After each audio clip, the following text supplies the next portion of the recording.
এই যে আমাদের রংপুরের গ্রামের প্রাকৃতিক সৌন্দর্য। দর্শক, আপনারা বেশি বেশি আমার লাইক কমেন্ট শেয়ার করবেন এবং আপনাদেরকে নতুন নতুন ভিডিও আপলোড এবং নতুন নতুন ভিডিও উপহার দেওয়ার জন্য আমি তুলে ধরবো আপনাদের মাঝে নতুন কোনো পর্ব, নতুন কোনো ডিস্ট্রিক্ট, নতুন কোনো জেলা নিয়ে। ইনশাল্লাহ আপনারা আমার পাশে থাকবেন। আমিও টেকনাফ থেকে তেঁতুলিয়া যে প্রান্তে যাব, ইনশাল্লাহ আমি বাংলাদেশের প্রাকৃতিক সৌন্দর্য তুলে ধরবো আপনাদের মাঝে। আমার ইউটিউব চ্যানেল, আমার ফেসবুক আইডিটাকে আপনারা অবশ্যই বেশি বেশি সাবস্ক্রাইব, ফলো এবং শেয়ার করে দেবেন।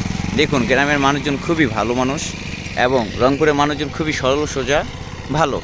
আমার আসলে রংপুর আমার কাছে ভালো লেগেছে। এই যে দেখুন, আমাদের কাকা আবারও এটা ঘুরবে। হ্যাঁ, আপনারা দেখুন, উনি এখান থেকে এখানে যাবে আবার আসবে।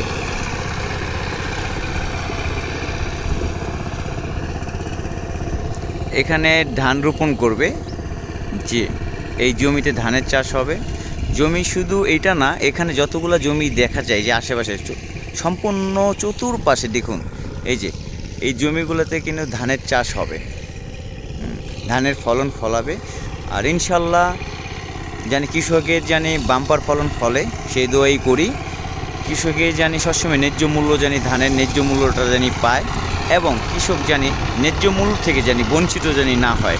আপনারা জানেন দর্শক, দীর্ঘ 17-16 বছর ধরে আওয়ামী লীগ সরকারের আমলে কৃষকে ধানের ন্যায্য মূল্য থেকে বঞ্চিত হয়েছে তারা। ধানের ন্যায্য মূল্য থেকে বঞ্চিত হয়েছে তারা কৃষি জমি চাষাবাদ থেকে। এখন আবার তারা ঘুরে দাঁড়িয়েছে, তারা আবারও ধানের জমিতে আবারও তারা ধানের বাম্পার ফলনের আশা তারা পচে আছে এবং ধানের ন্যায্য মূল্য পাবে, তাদের সে আশা, তাদের সে ভরসা। তারা এখনও মনে করে সরকার পতনের পরে এখন যে গভর্নমেন্ট এবং কি যে গভর্নমেন্ট ক্ষমতায় আছে, যে এখন বর্তমান দেশ শাসন চালাচ্ছে, দেশ শাসন করছে, আশা করে যে সে কৃষকের ন্যায্য মূল্য এবং কৃষকের বাম্পার ফলন হলে অবশ্যই কৃষক লাভের মুখ দেখবে এবং কৃষক দুই মুঠো ভাত, ডাল ভাত খেয়ে সুখে থাকতে পারবে। কারণ এখানকার মানুষজন খুবই গরিব মানুষ। এই গ্রামে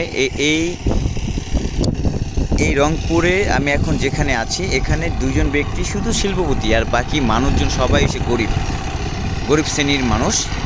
আর এই দুইটা গ্রামেই দেখলাম, দুইটা গ্রামের দুইজন শিল্পপতি মানুষ, দুইজন ধনী ব্যক্তি মানুষ। তারা যতটুকু পারে সহযোগিতা করে, আবার দুইজনের ভিতরে আবার কেউ কম করে, কেউ বেশি করে, কেউ আবার অনেকে করেই না। তো যাই হোক, আপনারা যতটুকু পারেন ভিডিওটা দেখবেন, শেয়ার করবেন এবং পারলে রংপুরটা ঘুরে আসবেন, রংপুরটা ঘুরে দেখবেন, খুবই ভালো লাগবে। আর কৃষকে জানি ন্যায্য মূল্য পায় এবং বাম্পার ফলন জানি ফলাতে পারে, আপনারা সেই দোয়াই করবেন। কারণ আমরা চাই যে তারা ধানের ন্যায্য মূল্যটা জানি পায়। আপনারা জানেন দীর্ঘ 15-16 বছর ধরে আওয়ামী লীগ সরকার আমলে কিন্তু তারা ন্যায্য মূল্য পায়নি, বঞ্চিত, এবং কি ধানের জমিতে মানুষে মাটি ফালিয়ে, মাটি দিয়ে ভরট করে মানুষে আপনার ঘর বাড়ি গড়ে তুলছে।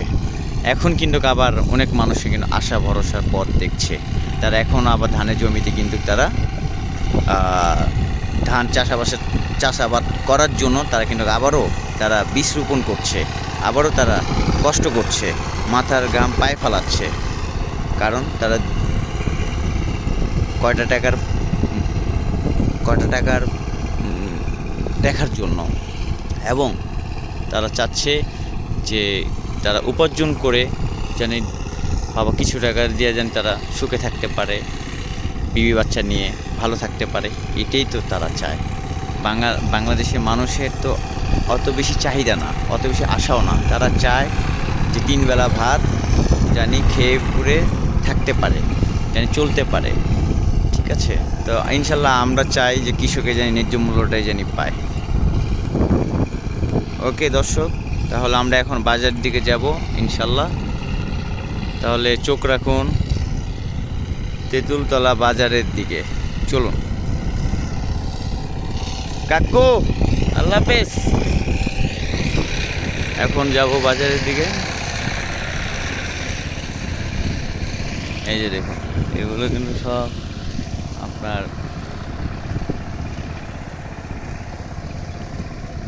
চাষাবাদের জমি। এই যে দেখুন গাছ, ওই যে দেখুন গাছ।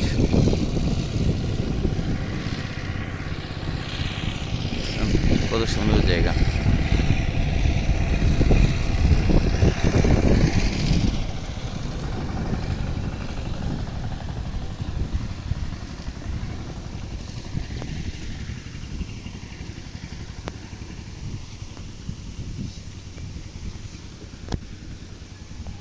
এই যে কালপাট।